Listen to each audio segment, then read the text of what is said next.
제가 읽은 것 중에 엔지니어들이 하는 스트레스 테스트라는 것이 있습니다. 그들이 다리를 하나 건설하면 대중에게 개방하기 전에 모래나 벽돌을 가득 실은 트럭들을 다리 위에 올려놓습니다. 그 이유는 그 다리가 실제 무게를 감당할 수 있는지를 보기 위함입니다. 다시 말해 스트레스 테스트는 그 다리가 본래 목적을 감당할 수 있는지를 확인하기 위한 것입니다. 그래서 스트레스 테스트는 약점을 만드는 것이 아니라 그것이 본래 만들어진 목적을 감당할 수 있는지를 보여주는 것입니다. 하느님도 우리의 삶 속에서 동일하게 하십니다. 하느님은 우리의 재정 속에서, 관계 속에서, 직장 속에서 스트레스 테스트를 허락하십니다. 그 이유는 약점을 드러내기 위해서가 아니라 우리를 단련하셔서 하느님이 주신 목적을 감당하게 하시기 위함입니다. 오늘 본문이 바로 그 모습을 보여줍니다.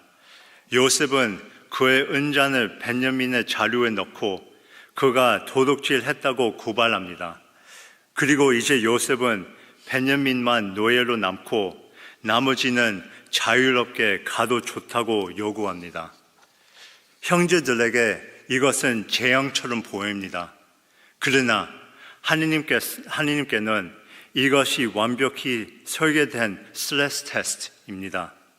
이 위기를 통해 이 형들이 20년 전 요셉을 노예로 팔았을 때와 비교하여 정말로 변화되었는지를 드러내십니다. 자, 이 장의 시작에서 우리는 요셉이 은잔을 베냐민의 자루에 넣는 것을 봅니다. 그리고 그것이 발견되었을 때 요셉은 베냐민만 대가를 치러야 한다고 말합니다. 처음 읽을 때는 이것이 매우 잔인하게 보입니다. 마치 요셉이 아직도 복수하는 것처럼 보입니다. 그러나 우리는 그것이 사실이 아니라는 것을 압니다. 왜냐하면 요셉은 이미 형들을 용서했고 그들을 사랑한다는 것을 보여주었기 때문입니다. 그는 처음 방문했을 때에도 그들이 굶주리지 않도록 곡식을 가득 채워 보내주었습니다. 그렇다면 왜 요셉이 이런 일을 하는가? 요셉은 복수하려는 것이 아니라 형들이 변하는지를 드러내기 위해 도덕적 위기를 주었습니다. 그리고 그가 인식했던 못했던 하느님께서 이 순간을 사용하여 그들을 시험하고 계신 것입니다. 여기서 흥미로운 것은 이 시험이 그들의 원래 죄를 정확히 재현한다는 것입니다. 20년 전 이 형들은 막내 요셉과 들판에 서 있었습니다. 그리고 그들은 선택해야 했습니다. 요셉을 보호할 것인가, 자신들을 택할 것인가. 그 순간 그들은 자신을 선택했습니다. 요셉을 노예로 팔고 집으로 돌아가 아버지에게 거짓말했습니다. 이제 그들은 같은 상황에 서 있습니다. 애굽 땅에서 아버지 가장 사랑하는 또 다른 막내 베냐민을 앞에 두고 있습니다. 요셉이 은잔을 드러내며 죄를 지적할 때 그들은 똑같은 선택을 해야 했습니다. 베냐민을 지킬 것인가, 자신을 지킬 것인가. 이 상황은 우연이 아니었습니다. 하느님께서 그들을 과거의 실패 자리로 다시 데려오신 것입니다. 성경은 분명히 말합니다. 하느님은 결코 우연히 우리를 시험하지 않으십니다. 하느님이 허락하신 모든 시험에는 분명한 목적이 있습니다. 그래서 하느님은 때때로 우리를 과거에 실패했던 자리로 다시 데려가셔서 묻습니다. 너는 정말 변했느냐? 아니면 같은 길을 또 가겠느냐? 베드로도 그랬습니다. 그는 체포된 밤에 3번 예수님을 부인했습니다. 그러나 부활하신 예수님은 그에게 3번 물으셨습니다. 네가 나를 사랑하느냐? 이처럼 하느님은 종종 우리를 같은 자리로 다시 데려가시지만 그때는 더 무겁고 더 어려운 시험으로 맞이하게 하십니다. 베냐민은 요셉보다도 아버지 야곱의 사랑을 더 받고 있었습니다. 그를 잃는다면 아버지의 마음은 완전히 무너질 것이 분명했습니다. 그들은 이방 땅에서 권력 있는 애굽의 고관 앞에 서 있었고 아무 힘도 없었습니다.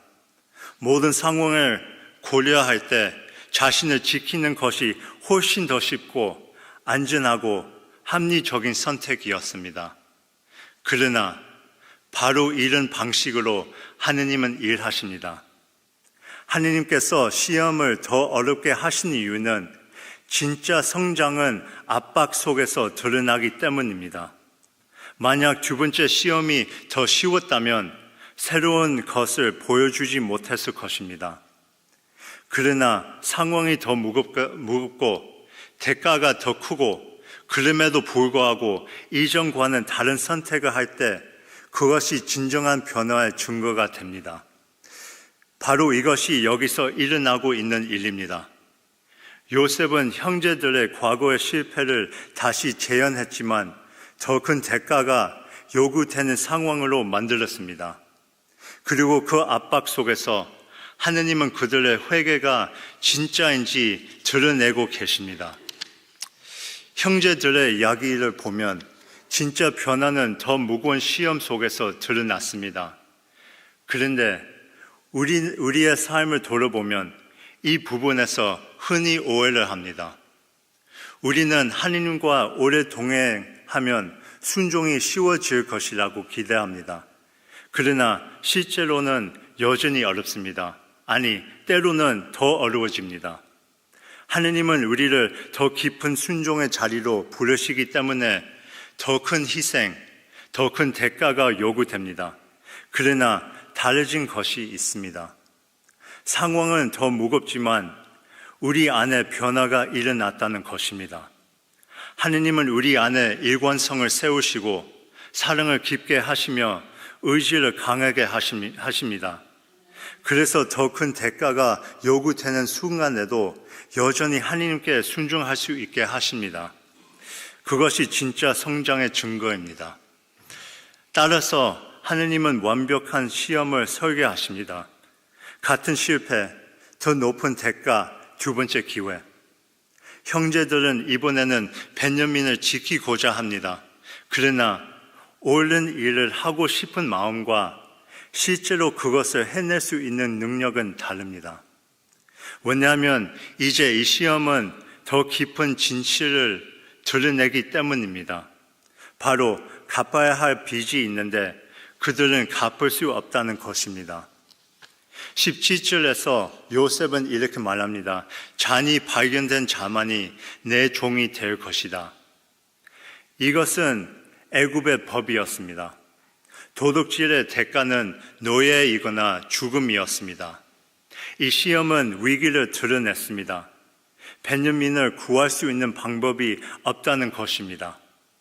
그들은 액을 할 수 없었습니다. 이미 그렇게 했습니다. 그들을 돈을 낼 수도 없었습니다. 요셉에게는 필요가 없었습니다.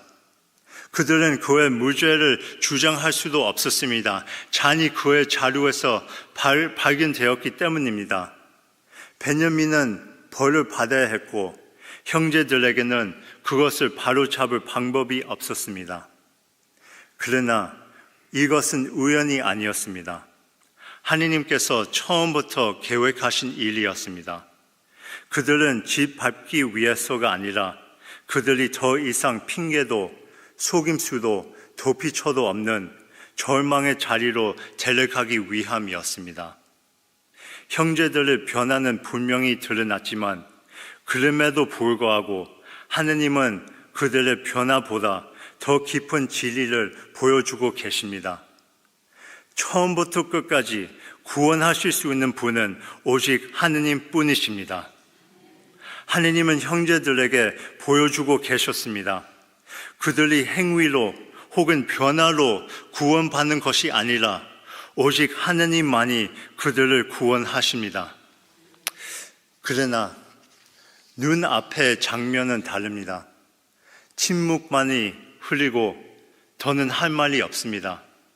사람의 눈으로 볼 때 희망은 다 사라진 것처럼 보입니다. 그런데 바로 그때 유다가 앞으로 났습니다. 그리고 이 본문에 요셉에게 연설을 합니다. 33절에서 유다는 이렇게 말합니다. 이제 주의 종으로 그 아이를 대신하여 머물러 있어 내 주의 종이 되게 하시고 그 아이는 그의 형제들과 함께 올려 보내소서. 유다는 베냐민 대신 자신을 내어놓습니다.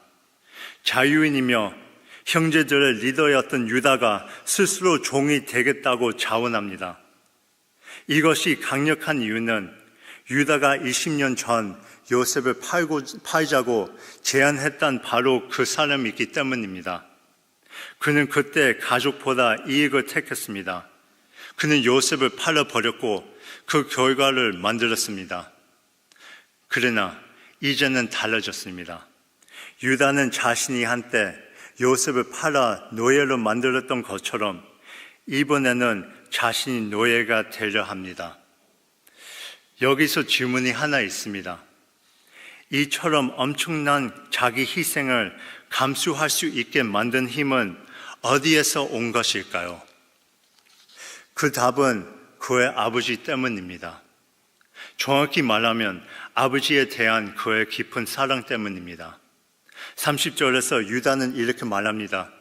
그 아이의 생명이 그의 아버지의 생명과 묶여 있습니다. 31절에서 그는 말합니다. 아이가 우리와 함께 가지 않으면 우리 아버지는 죽을 것입니다. 34절에서 그는 이렇게 말합니다. 아이가 내게 없이는 내가 어찌 아버지께로 올라갈 수 있겠습니까? 아버지께 닥칠 재앙을 내가 어찌 볼 수 있겠습니까? 유다가 베냐민 대신 자신을 내어놓은 이유, 종이 되려 한 이유는 의무 때문이 아닙니다. 죄책 때문도 아닙니다. 그것은 아버지를 사랑했기 때문입니다. 유다는 아버지를 사랑했기 때문에 차라리 자신이 종이 되더라도 아버지의 마음이 무너지는 것을 볼 수 없었습니다. 그는 이미 요셉을 팔았을 때 아버지에게 수십 년간의 슬픔을 안겼습니다. 그 짐을 안고 살아왔고 자신이 어떤 상처를 줬는지 알고 있었습니다. 그래서 자신은 그렇게 하지 않겠다고 결심한 것입니다. 여기서 중요한 것은 이것입니다. 종살이는 본질적으로 무의미한 고통입니다. 자유의 상실, 미래의 상실, 존엄의 상실입니다. 그러나 유다는 기꺼이 그것을 받아들입니다. 왜입니까? 사랑은 고통을 다르게 만듭니다. 사랑이 종살이를 덜 아프게 만든 것은 아닙니다. 그러나 그 고통에 이유 줍니다. 목적을 줍니다. 그것이 사랑이 하는 일입니다. 사랑 없는 고통을 헛되게 느껴집니다. 그러나 사랑 때문에 감당하는 고통은 의미가 있습니다. 그래서 부모는 아픈 자녀 때문에 밤새 잠을 설쳐도 견딜 수 있는 것입니다. 그래서 자녀들도 늙어가는 부모를 끝까지 돌볼 수 있는 것입니다. 피곤함은 현실이지만 그것은 공허하지 않습니다. 사랑이 그 대가를 가치 있게 채우기 때문입니다. 그래서 바울은 고린도전서 13장 7절에서 이렇게 말합니다. 사랑은 모든 것을 참으며 모든 것을 믿으며 모든 것을 바라며 모든 것을 견딘다. 사랑은 고통을 없애지 않습니다. 그러나 우리가 그것을 감당하도록 만듭니다. 유다는 말로 아니라 행동으로 보여주었습니다. 한때는 형제를 노예로 팔아 넘겼던 그가 이제는 스스로 노예가 되겠다고 나섰습니다. 그 순간 누구도 부인할 수 없는 진짜 변화가 드러났습니다. 그러나 문제는 이것입니다. 유다의 대속은 아름다웠지만 충분하지 않았습니다. 그 이유는 간단합니다. 유다 자신도 죄인이었기 때문입니다. 그는 이미 요셉을 팔아 아버지를 고통스럽게 했던 자였습니다. 그는 20년 전 이 모든 고통을 시작하게 만든 장본인이었습니다. 그러므로 만약 요셉이 그의 제안을 받아들였다고 하더라도 그것이 무슨 소용이 있었겠습니까? 자기 빚이 있는 사람이 다른 사람의 빚을 대신 갚을 수는 없습니다. 이미 정의를 받아야 하는 자가 다른 사람의 정의까지 대신 감당할 수는 없습니다. 이것이 모든 인간의 대속의 패턴입니다. 아무리 아름답다 해도 언제나 제한적이고 불완전하며 완전히 끝낼 수 없습니다. 그러나 복된 소식이 여기 있습니다. 수세기 후 비록 유다는 죄인이었지만 유다의 후손 가운데 한 분이 오셔서 참된 대속자가 되셨습니다. 그분은 우리처럼 죄인이 아니었습니다.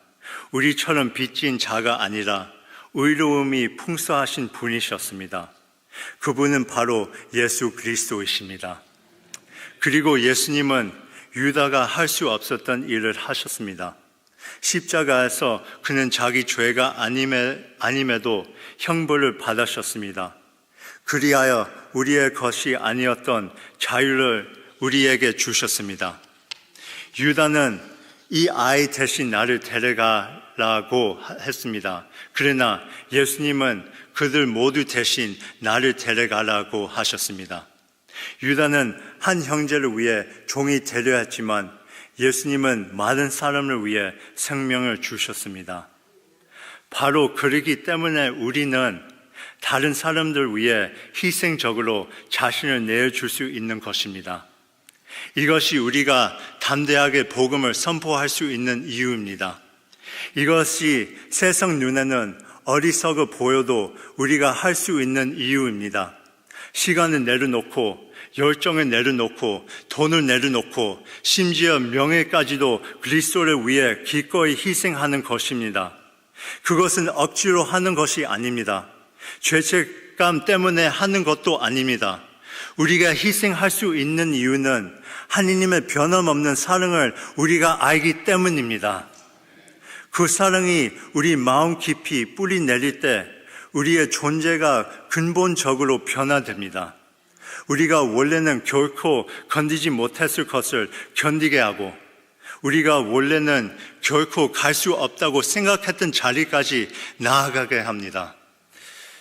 그러므로 여러분, 하느님의 시험을 귀하게 받읍시다.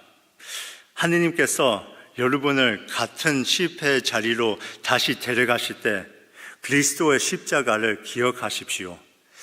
이미 우리의 죄를 담당하신 예수님을 기억하십시오. 그분의 사랑으로 우리는 이제 앞으로 나아갈 수 있습니다. 우리 자신을 증명하기 위해서가 아니라 그 사랑이 우리 안에 살아있음을 드러내기 위해서입니다. 아멘.